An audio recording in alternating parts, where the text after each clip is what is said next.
श्रियकान्ताय कल्याणनिधये निधयेतिनाम् श्रीवेङ्कटनिवासाय श्रीनिवासाय मङ्गलम्।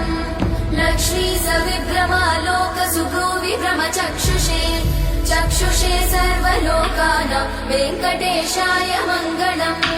श्रीवेङ्कटाद्रिशृङ्गाग्रमङ्गलाभरणाङ्गये मङ्गलानां निवासाय श्रीनिवासाय मङ्गलम्।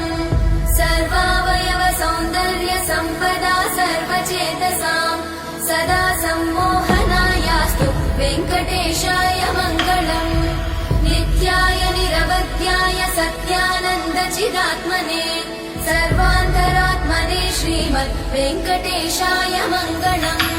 स्वतः सर्वविदे सर्वशक्तये सर्वशेषिने सुलभाय सुशीलाय वेङ्कटेशाय मङ्गलम्।